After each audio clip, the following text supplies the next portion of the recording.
Hello future officers. I hope a perfect there and doing dearly study. आज की video बहुत ज़्यादा important है उन सभी बच्चों के लिए जिनका टारगेट आईबीपीएस पीओ का एग्जाम क्वालिफाई करना हो, आरआरबी पीओ का एग्जाम क्वालिफाई करना, या कोई भी क्लरिकल एग्जाम जो कि अभी रिसेंटली आईबीपीएस के कैलेंडर में रिलीज हुए हैं डेट्स के साथ। अगर आपको टॉपर्स में आना है तो उनकी क्या स्ट्रेटेजी होती है वो जानना बहुत जरूरी है मॉक अटेम्प्ट करने की। मॉक टेस्ट एक ऐसी चीज है जो आपको शिखर तक पहुंचा सकता है, टॉप लेवल तक, लेकिन वो तभी जब कुछ टर्म्स एंड कंडीशंस को आप फॉलो करते हो जो कि टॉपर्स फॉलो करते हैं। और ये आज हम डिस्कस करने वाले हैं प्रीलिम्स के रिगार्डिंग। मेंस का कभी हम और बात करेंगे वरना बहुत ज्यादा लंबी वीडियो हो जाएगी and you will be board completely. ये स्ट्रेटेजी तभी इफेक्टिव होगी जब आप मेरी बातों को इम्प्लीमेंट करेंगे और अपना दिमाग नहीं लगाएंगे। जैसा मैं बोल रहा हूँ बस वैसा ब्लाइंडली फॉलो करते जाओ। मैं आपको गारंटी दे रहा हूँ आपको 100% रिजल्ट मिलेगा। आपकी प्रोग्रेस सर्टेनली होने वाली है, कोई रोक नहीं सकता। अब यहाँ पर देख लेते हैं कि राइट अप्रोच मैटर कैसे करती है। अगर यहाँ पर आपको मालूम होगा आरआरबी पीओ और आरआरबी क्लर्क इन दोनों ही एग्जाम में प्री में इंग्लिश नहीं आती। उम्मीद करता हूँ सभी को ये आइडिया होगा, चाहे वो बिगिनर हो रिपीटर हो। अब इंग्लिश बस जो आती है वो IBPS PO, IBPS clerical, SBI PO, SBI clerical और जितने भी बैंकिंग एग्जाम्स होते हैं आरबीआई वगैरह के उनमें इंग्लिश आती है, बट आरआरबी पीओ में और क्लर्क में नहीं आती। लेकिन दो सेक्शन ऐसे हैं जो सब में आते हैं, एक है रीजनिंग और एक है क्वांट। तो देखिए रीजनिंग के जो क्वेश्चन आते हैं आरआरबी पीओ में वो 40 आते हैं क्वेश्चंस, और क्वांट के भी क्वेश्चन 40 आते हैं same RRB PO and clerical में। लेकिन बाकी सभी एग्जाम में 35-35 क्वेश्चन आते हैं प्री में, IBPS PO, SBI PO and clerical etcetera. अभी जो 35-35 क्वेश्चन आते हैं इसमें आपकी क्या अप्रोच होनी चाहिए जो कि टॉपर्स फॉलो करते हैं मॉक अटेम्प्ट करते टाइम, और क्या गलतियां मिस्टेक्स आपको नहीं करनी, हरगिज भी नहीं करनी। अगर आपने एक भी मिस्टेक कर दी आपके सिलेक्शन का कॉस्ट हो जाएगा। समझ रहे हो मेरी बात? आप सिलेक्शन लेने से रह जाओगे मेंस के लिए। और अगर आपने प्री ही क्वालिफाई नहीं किया तो फिर मेंस कैसे आप अटेम्प्ट करोगे? अब प्री कोई हलवा नहीं है, कोई हल्की चीज नहीं है कि अरे सर आप तो प्री की बात कर रहे हो। प्री में लाखों बच्चे आ रहे हैं, 8 से 10 लाख बच्चे प्री में आएंगे बाबू। अब 8 से 10 लाख बच्चों में आपको कुछ थाउजेंड्स में आना है। और यहाँ पर जो कंपटीशन है ना वो मर्सीलेस होता है, क्योंकि यहाँ पर वो बच्चे भी होंगे जो रिपीटर्स में होंगे जो कितने सालों से मेंस एग्जाम दे रहे जिनके लिए प्री हलवा है, और वो बच्चे भी होंगे रिपीटर्स में जो अपना लेवल बहुत ज्यादा बिल्ड कर चुके हैं। ठीक, अब आपको उनके साथ टक्कर लेनी है। तो बिगिनर्स जो है या फिर वो रिपीटर्स जो उस लेवल पे एफर्ट नहीं करेंगे, चीजों को अभी भी नहीं सीखेंगे, तो आप इस लूप में फंसे रहो। आपने 5 साल, 4 साल, 6-7 साल तो अपने गवाही दिए हैं, आगे 1-2 साल जब तक अटेम्प्ट है वो भी वेस्ट कर दो, फिर बाद में कुछ रह नहीं जाएगा। तो इसलिए अभी से अपने कानों को एकदम चौकन्ना कर लो एंड फोकस करो मैं क्या बोल रहा हूँ। रीजनिंग जो है हम इसकी बात करेंगे, पहले अटेम्प्ट कैसे करनी होती है मॉक में, देन हम क्वांट के बारे में बात करेंगे एंड देन इंग्लिश के बारे में। देखिए 35-35 क्वेश्चन जो आईबीपीएस पीओ में आते हैं और 40 क्वेश्चन आरआरबी पीओ वगैरह में आते हैं, तो उसमें आपको कैसे कैसे बाइफर्केशन करना है आज हम बात करेंगे, specially IBPS PO, IBPS clerk, SBI PO, SBI clerk के बारे में। ठीक है, आज हम 35 क्वेश्चन जो है रीजनिंग के वो कैसे अटेम्प्ट करने होते हैं। तो देखिए जो 35 क्वेश्चन है जो कि प्री में आते हैं, इसमें सबसे पहले आपको ध्यान रखना है कि 4 पजल्स आएगी जो कि लगभग 18 से 20 क्वेश्चंस की होती है।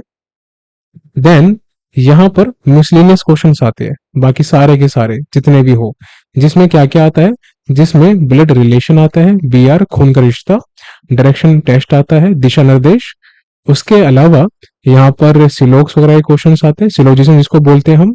देन इनइक्वालिटी के क्वेश्चंस आते हैं, जैसे A is greater than B, B is smaller than equal to C. ठीक है, तो इनइक्वालिटी के क्वेश्चंस आते हैं, और कुछ यहाँ पर वन लाइनर्स आते हैं। मेरे बात समझ में आई? अब यहाँ पर कभी कभार कोडिंग डिकोडिंग के क्वेश्चन भी आ जाते हैं। हो सकता है आईबीपीएस पीओ, एसबीआई पीओ में आपको देखने को ना मिले कोडिंग डिकोडिंग, ये अमूमन ज्यादातर आरआरबी के एग्जाम में देखने को मिलती है। लेकिन ये जो चीजें हैं स्टार्टिंग की, ये आपको हमेशा देखने को मिलेगी। तो सबसे पहले आपको अटेम्प्ट करना होता है मिसलेनियस सेक्शन रीजनिंग में। सबसे पहले आपको ये सेक्शन अटेम्प्ट करना होता है, और लेकिन लेकिन लेकिन इसमें आपको ब्लड रिलेशन अटेम्प्ट नहीं करना। मेरी बात ध्यान से सुनिए, ब्लड रिलेशन आपको हमेशा लास्ट में अटेम्प्ट करना है, क्योंकि इतिहास गवाह है जो भी ब्लड रिलेशन में फंसा है वो एग्जाम से हवा के झोंके की तरह बाहर निकला है। तो आपको ये अटेम्प्ट नहीं करना लाइक स्टार्टिंग में, शुरुआत में, एंड आपको लास्ट में अटेम्प्ट करना है, ये चीज ध्यान रखिएगा। अब यहाँ पर आपको अटेम्प्ट करना है सबसे पहले डायरेक्शन टेस्ट एंड सिलोग्स और इनइक्वालिटी, ये आपको पहले अटेम्प्ट करना है। देन उसके बाद जो क्वेश्चंस वन लाइनर के होते हैं, वन लाइनर्स, इसको आपको लास्ट में अटेम्प्ट करना है। तो कहने का मतलब ये है कि ब्लड रिलेशन और वन लाइनर ये आपको लास्ट में अटेम्प्ट करने होते हैं। और अगर इसमें से चॉइस करना पड़े आपको क्या अटेम्प्ट करना है, तो always go for one liners in IBPS PO SBI PO exams. Clerical में आप पूरा का पूरा अटेम्प्ट कर सकते हो सब कुछ, क्योंकि लेवल इतना हार्ड नहीं होता। लेकिन पीओ के एग्जाम में आपको ये ध्यान रखना है कि वन लाइनर आपको सबसे पहले अटेम्प्ट करना है, अदरवाइज आप गड्ढे में गिर जाओगे। अब जैसे ही आप ये डायरेक्शन टेस्ट, सिलोग्स, इनक्वालिटी अटेम्प्ट करोगे, या अगर कोडिंग डिकोडिंग भी आती है, ये अटेम्प्ट करोगे, उसके बाद आपको डायरेक्टली स्विच करना है पजल सेक्शन पे। फिर आप पजल पे जाना डायरेक्टली। जब आप पजल करना शुरू करोगे, तो पजल में आपको 3 पजल पे टारगेट करना है। जो फोर्थ पजल होगी वो अटेम्प्ट आपको उसी टाइम इमीडिएट नहीं करनी, क्योंकि अगर मान लो आपके पास सिर्फ 2 मिनट का टाइम है लास्ट में, ठीक है, क्योंकि टोटल टाइम 20 मिनट का होता है IBPS PO, IBPS क्लर्क के प्री में, या SBI PO, SBI क्लर्क के प्री में। तो 20 मिनट में अगर आपके पास 2 मिनट ही बचे हैं, तो 2 मिनट में आप पजल कैसे बनाओगे? बना ही नहीं पाओगे। वो आपके पास चॉइस है, या तो ब्लड रिलेशन या फिर वन लाइनर, तो हमेशा आप इसी पे तो जाओगे। समझे ये बात? तो इसलिए मैं कहता हूं कि आपकी अप्रोच बहुत मैटर करती है। अगर क्लरिकल का एग्जाम है तो सारे सारे अटेम्प्ट करते हुए जाओ, कोई दिक्कत नहीं है, सबका लेवल इजी होता है। आप 20 मिनट के अंदर अंदर ही, 18-17 मिनट के अंदर ही आप पूरा फिनिश कर दोगे 35 के 35 क्वेश्चन इन क्लरिकल एग्जाम। लेकिन वो तभी हो पाएगा जब आप पीओ के मॉक से प्रैक्टिस करते हो। अगर आप पीओ के मॉक से प्रैक्टिस नहीं करते और यहाँ पर पीओ के मॉक में आपका परसेंटाइल 90 प्लस या टॉपर्स में नहीं आता, तो आप क्लरिकल का एग्जाम हो सकता है 20 मिनट में सारे क्वेश्चन अटेम्प्ट ना कर पाओ। तो अगर आपका लेवल अपग्रेडेड है, आप उस लेवल पे पहुंच चुके हो, तो क्लरिकल आपके लिए एकदम केक वॉक है, बहुत ही आसान है। अब हम बात करते हैं क्वांट सेक्शन की। देखिए, क्वांट सेक्शन जो होता है, इसमें again RB PO and clerk में 40 क्वेश्चन आते हैं, लेकिन बाकी सभी में 35 क्वेश्चन आते हैं प्री में। इन 35 क्वेश्चन में दो आपकी डीआई होती है, जिसके लगभग 10 क्वेश्चन होते हैं, और कभी कभार एग्जामिनर एक कैसलेट भी फेंक देता है, जिसके 3 से 5 क्वेश्चन होते हैं, जिसके 3 से 5 क्वेश्चन होते हैं। और इसके अलावा यहाँ पर लगभग 10 से 15 क्वेश्चन अर्थमेटिक के होते हैं। डिपेंड करता है बाकी उसने कितने क्वेश्चन दिए अलग सेगमेंट्स में, उसके हिसाब से वो अर्थमेटिक में इंक्रीज डिक्रीज करता रहता है, लेकिन जो रेंज होती है वो 10 से 15 की होती है। और बाकी क्वेश्चंस होते हैं मिसलेनियस। इसमें क्या क्या होता है? इसमें होता है अप्रोक्सीमेशन या सिंप्लीफिकेशन, कुछ भी बोल सकते हो आप। उसके अलावा यहाँ पर क्वाड्रेटिक इक्वेशन के क्वेश्चंस आते हैं, क्वाड्रेटिक इक्वेशंस और नंबर सीरीज। नंबर सीरीज में 2 टाइप होती है, एक होता है रॉन्ग नंबर सीरीज और एक होता है मिसिंग नंबर सीरीज। अब मेरी बात ध्यान से सुनना और वही अप्लाई करना शुरू करना, रिजल्ट मिलेगा आपको। कभी भी क्वांट सेक्शन ओपन होता है, सबसे पहले आपको जंप करना है मिसलेनियस सेक्शन पे, और इसमें भी आपको फिनिश करना है अप्रोक्सीमेशन और क्वाड्रेटिक और मिसिंग नंबर सीरीज। अगर आता है तो ये भी आप साथ साथ अटेम्प्ट कर सकते हैं। लेकिन अगर रोल नंबर सीरीज आता है बाबू, इसको लास्ट में अटेम्प्ट करना, गलती से भी अटेम्प्ट करना मत बैठ जाना, वरना अगेन हवा के झोंके आपको ऐसे लेके जाएंगे एग्जाम से बाहर कि पता भी नहीं चलेगा कब एग्जाम खत्म हो गया और आपका एग्जाम रह गया। तो आपको रोल नंबर सीरीज हमेशा लास्ट में अटेम्प्ट करनी है। यहाँ पर बहुत ज्यादा बच्चे फंसते हैं, प्लस कैसलेट, यहाँ भी बहुत ज्यादा बच्चे फंसते हैं। तो अगर आपके कैसलेट पे कमांड है तो आप कैसलेट अटेम्प्ट करना, अगर एग्जाम में आती है। अगर कमांड नहीं है, प्रैक्टिस नहीं है, तो बिल्कुल भी अटेम्प्ट मत करना, ठीक है।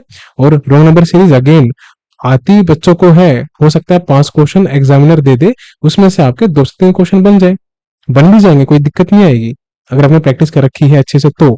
लेकिन अटेम्प्ट लास्ट में करना है, वरना आप पूरा टाइम खराब कर दोगे। तो आपकी अप्रोच अप्रोक्सीमेशन और क्वाड्रेटिक और मिसिंग नंबर सीरीज पहले होनी चाहिए, इसको कम से कम टाइम में बनाओ।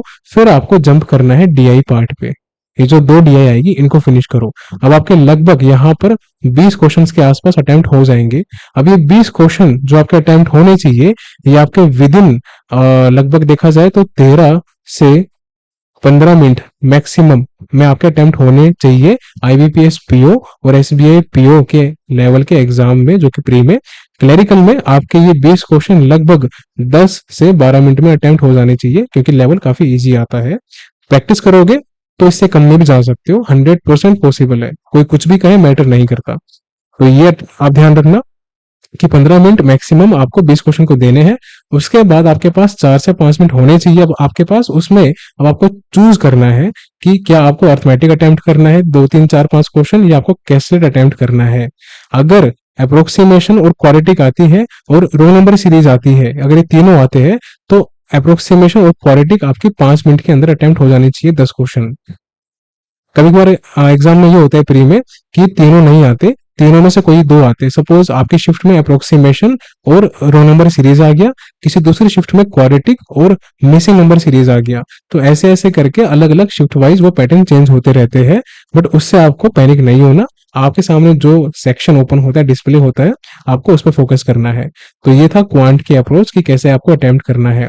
अर्थमेटिक के लिए अगर आपके 5 से 7 चैप्टर भी अच्छे से आपने प्रैक्टिस कर रखी है, तो आराम से आप 5 7 क्वेश्चन बना लोगे, तो 20 में एडअप होके 25 प्लस जाएंगे, जो कि बहुत ही ब्रिलियंट स्कोर रहता है आईबीपीएस पीओ और एसबीआई पीओ के प्री एग्जाम में फैच करना क्वांट सेक्शन में। क्योंकि मुझे जहां तक याद है 2023 का जो एसबीआई पीओ का प्री था, उसमें बच्चे 17 18 से ऊपर जंप ही नहीं कर पा रहे थे। वो बच्चे जिनका क्वांट काफी अच्छा था, उस लेवल का एग्जाम आया था। अब आप समझ सकते हो कितना ज्यादा ट्रिकी था और कैलकुलेटिव था। अब हम बात करते हैं इंग्लिश सेक्शन की। इंग्लिश सेक्शन जो कि काफी ज्यादा खतरनाक सेक्शन होता है उन बच्चों के लिए जो हिंदी मीडियम के होते हैं, या उन बच्चों के लिए जिनकी अंडरस्टैंडिंग काफी लैक करती है लेकिन वो इंग्लिश मीडियम के होते हैं। अब ऐसे में क्या करना चाहिए? इंग्लिश में 30 क्वेश्चन आते हैं, 30 क्वेश्चन आते हैं, तो इसमें से 8 से 10 क्वेश्चन जो होते हैं वो आरसी के होते हैं, जिसमें कभी कभार 2 से 3 जो होते हैं वो सिनोनिम एंटोनिम के क्वेश्चंस आ जाते हैं। अगर 10 क्वेश्चन है, अगर 8 है तो 2 होंगे। उसके अलावा यहाँ पर जितने भी क्वेश्चंस होते हैं, लगभग 20 से लेकर 22 के आसपास, वो होते हैं फिल इन द ब्लैंक्स के। ठीक है, फिल इन द ब्लैंक्स के क्वेश्चंस होते हैं। कुछ क्लोज टेस्ट के क्वेश्चंस होंगे, अगर आएगा तो 3 4 5 6 डिपेंड करता है कितने उसने क्वेश्चन दिए हैं। कुछ मैच द फॉलोइंग के क्वेश्चंस आते हैं, मैच द कॉलम्स जो होता है, जैसे कि ए बी सी लेफ्ट में है, डी ई एफ राइट में है। अब कौन सा किसके साथ सेंटेंस बना रहा है वो आपको यहाँ पर लिखना होता है। देन बोल्ड वर्ड्स के क्वेश्चंस आते हैं। बोल्ड वर्ड्स में भाई कौन सा सेंटेंस में स्पेलिंग मिस्टेक है या कौन सा सेंटेंस इनएप्रोप्रिएट है, यानी कि सही नहीं है उस सेंटेंस के हिसाब से, वो आपको ढूंढना पड़ता है। कुछ क्वेश्चंस एरर्स के होते हैं। अब एक खतरनाक चीज जो आती है वो आता है पैराजम्बल। अब पैराजम्बल में एक खतरनाक होता है, एक आसान होता है। अगर पैराजम्बल जो है उसमें पैराग्राफ फॉर्म में पैराजम्बल आता है, पैराग्राफ फॉर्म में, जैसे कि A B C D E F, ये 6 सेंटेंस है। आप बताओ कौन सा पहला है, कौन सा पांचवा है, कौन सा तीसरा है, चौथा है। तो वो अटेम्प्ट मत करने बैठ जाना, वरना गड्ढे में गिरोगे।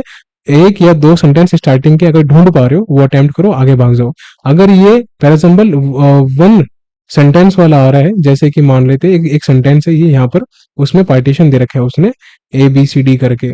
अब कौन सा सेंटेंस फॉर्म कर रहा है, कहाँ से, वो आपको यहाँ पर करना होता है। तो आपको सबसे पहले इंग्लिश में हमेशा आरसी अटेम्प्ट नहीं करना। काफी बच्चे मिस्टेक करते कि आरसी अटेम्प्ट करने बैठ जाते हैं। अगेन आप चाइल्डिश मिस्टेक्स कर रहे हो। अगर आपकी अंडरस्टैंडिंग अच्छी नहीं है, आप टॉपर में नहीं हो, अगर आपका परसेंटाइल ऑलरेडी 90 प्लस नहीं जाता, तो कभी भी आरसी अटेम्प्ट मत करना। सबसे पहले आपको अटेम्प्ट करना है fill in the blanks, match the following, cloze test, bold words, errors वगैरह। और फॉर एग्जाम्पल में वन सेंटेंस वाले आप अटेम्प्ट कर सकते हो। अब यहाँ पर एक वार्निंग है आप सभी के लिए। अगर मिसलेनियस में, यानी कि फिल इन द ब्लैंक्स हो गया, बोल्ड वर्ड्स हो गया, क्लोज टेस्ट हो गया, अगर इनमें कोई भी वोकैब वाला क्वेश्चन आ रहा है, हैवी वोकैब है और आपको वो नहीं आता, अटेम्प्ट मत करना। गलती से भी अटेम्प्ट मत करना। यहाँ पर तुक्के नहीं चलते। तुक्के तब चलते हैं जब ए बी सी डी और ई 5 ऑप्शंस है, किसी दो में आप कंफ्यूज हो, वहां पर आप रिस्क ले सकते हो। लेकिन अगर आपको दो से ज्यादा में कंफ्यूजन है, 3 4 5 में, तो सीधा उसको देखो, स्माइल करो, शर्माओ और निकल जाओ आगे, अटेम्प्ट मत करो। इंग्लिश में भी सेम आरसी का, अगर यहाँ पर जो 2 3 क्वेश्चंस आते हैं सिनोनिम एंटोनिम के, अगर आपको एक या दो या तीनों के तीनों ही नहीं आते, तो रिस्क मत लेना। आपको टारगेट करना चाहिए कि आईबीपीएस पीओ और एसबीआई पीओ में आपको 20 के आसपास सेफ स्कोर फैच करना है। बस इतना आपको टारगेट करना चाहिए, क्योंकि ऐसा ही लेवल एग्जाम में आएगा, आसान नहीं आएगा। आसान लेवल क्लरिकल में आता है, पीओ में नहीं आता। तो अगर आपने इंग्लिश में 20 के आसपास स्कोर कर लिया, रीजनिंग में लेवल के हिसाब से, सपोज अगर लेवल अबव मॉडरेट आया, अबव एवरेज आया और आप 25 के आसपास स्कोर पा रहे हो, आप कर पा रहे हो 25 या 28 के आसपास, रीजनिंग में इंग्लिश में इतना था, और क्वांट में अगर आपका 20 से 25 के आसपास आ रहा है, आपका सिलेक्शन डन है मेंस के लिए। मेरी बात लिख के ले लो। लेकिन आपको ये अटेम्प्ट वैसे ही करना पड़ेगा जैसे मैंने बताया। अब मैं आपको एक एग्जांपल के तौर पे एक मॉक हमने यहाँ पर ओपन किया था, वो मॉक मैं आपको दिखाता हूँ, जो कि फ्री मॉक है, ठीक है, इंग्लिश का है बेसिकली ये।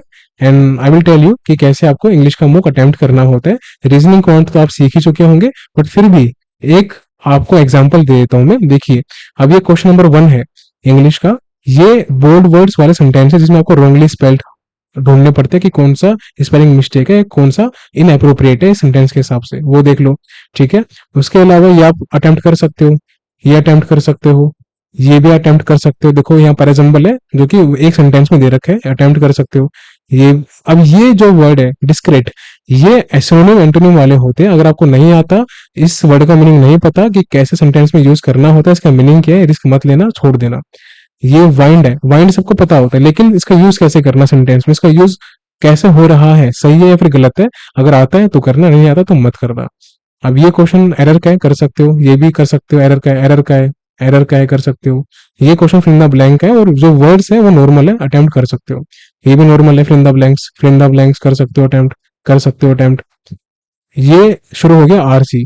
अब यहां से लेकर और शायद 22 तक, क्वेश्चन नंबर 14 से लेकर यानी 49 से लेकर और 57 तक कितने क्वेश्चन हुए, 9 क्वेश्चन।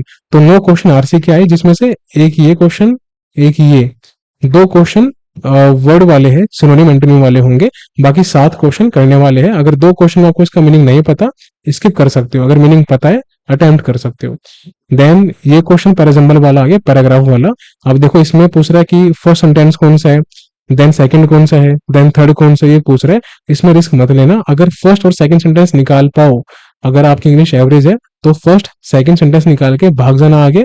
अगर आपकी इंग्लिश अच्छी है तो बेशक से पूरा अटेम्प्ट आप कर सकते हो, यू कैन टेक रिस्क, क्योंकि कॉन्फिडेंस खुद पे होता है, खुद को मालूम होता है कि मेरी इंग्लिश कैसी है, कितने पानी में है और कितना मैं कर सकता हूँ। देन शुरू होता है मैच द कॉलम, ये अटेम्प्ट कर सकते हो, ये भी अटेम्प्ट कर सकते हो। एंड पैराजम्बल वाला जो मैंने बताया था, ये भी अटेम्प्ट कर सकते हो, वन सेंटेंस वाला। तो इस पूरे इंग्लिश के पेपर में आईबीपीएस पीओ का जो फ्री मॉक टेस्ट है ओली बोर्ड का, इसमें लगभग 5 से 6 क्वेश्चन वोकैब वाले हैं, 4 से 5 क्वेश्चन, और 5 क्वेश्चन पैराजम्बल वाले थे, पैराग्राफ वाले।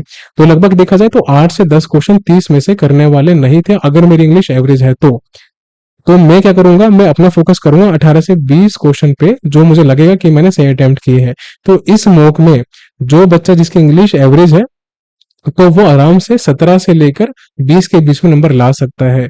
अगर मेरी इंग्लिश अबव एवरेज है, मैं थोड़े बहुत वर्ड्स का मीनिंग जानता हूँ, तो मैं आराम से यहाँ पर 22 टू लाइक 22 से 25 के आसपास स्कोर कर सकता हूँ। अगर मेरी इंग्लिश ब्रिलियंट है, तब तो कहना ही किया, आप ये वीडियो क्यों ही देखेंगे, पागल थोड़ी हो। तो जो बच्चे एवरेज है वह ये देखेंगे, और उनके लिए ही है ये स्ट्रेटेजी कि कैसे अटेम्प्ट करना है। उम्मीद करता हूँ आपको समझ में आया होगा। अब इसको अप्लाई करना शुरू करना, जितना डिले करोगे, जितना एक्सपेरिमेंट करोगे, सिलेक्शन आपका रुकेगा। जिस तरीके से मैंने आपको स्ट्रेटेजी बताई है कि मॉक टेस्ट अटेम्प्ट कैसे करना होता है, उसको फॉलो करना शुरू करो। अगली वीडियो हम लाएंगे एनालिसिस के ऊपर कि मॉक टेस्ट एनालाइज कैसे करना होता है। बच्चों को यही नहीं मालूम कैसे एनालाइज करना होता है, और काफी जगह मैंने देखा है प्लेटफॉर्म पे जाके, नाम नहीं लूंगा, कि वो गलत अप्रोच बताते हैं कि मॉक टेस्ट ऐसे आपको ऐसे एनालाइज करना है, ऐसे अटेम्प्ट करना है। देखो, जो टीचर्स जिनको खुद एक्सपीरियंस होता है, जो खुद टॉपर्स में मार्क्स लेके आते हैं, जैसे मेरे भी आए हैं काफी, तो उनको पता होता है कि एग्जाम की डिमांड क्या है। अगर मैं आपको करंट अफेयर्स भी पढ़ा रहा हूँ, तो मैं आपको वो पढ़ाऊंगा जो एग्जाम के लायक है, जो बैंकिंग एग्जाम में पूछी जाती है, ना कि एसएससी के लिए पूछी जाती है। तो हमारा जो एंटायर फोकस है वो बैंकिंग एग्जाम्स पे है। तो ये स्ट्रेटेजी फॉलो करनी है, और कम से कम 4 वीक्स, 4 हफ्ते ये फॉलो करना है आपको। और फिर अब इसको आप अपनी प्रोग्रेस खुद ऑब्जर्व करोगे, खुद नोटिस करोगे, और डेली बेसिस पे 3 से 4 मॉक आपको लगाने हैं। मैंने आईबीपीएस पीओ की स्ट्रेटेजी वीडियो में बताया था कि कैसे लगाने हैं, जाके देख लेना, सर्च कर लेना right approach IBPS PO 2025 strategy video.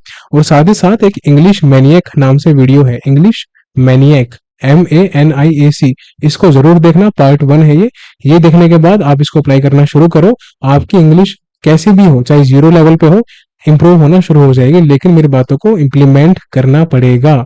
तो फॉलो करना शुरू करो और मिलेंगे फिर अगली वीडियो में हम जल्दी ही, जिसपे हम प्री और मेंस सबकी बातें करेंगे। Reasoning, quant, English plus analysis की वीडियो मॉक टेस्ट की जल्दी आने वाली है कल परसों में, उसको भी देखना, सीखो, अप्लाई करो। देन अगेन गलतियां करनी है करो, भर भर के करो, बट गलती करने से डरो मत। गलती करोगे तभी इंप्रूवमेंट करोगे, तभी सीखोगे। सीखोगे नहीं तो इंप्रूवमेंट का कोई स्कोप नहीं रहेगा, और गलती नहीं करोगे तो इंप्रूवमेंट करोगे कैसे? तो जितना हो सकता है अपने ऊपर ध्यान दो, सिलेक्शन लो, इस लूप से बाहर निकलो। मिलेंगे अगली वीडियो में। अभी के लिए bye bye, take care and see you soon.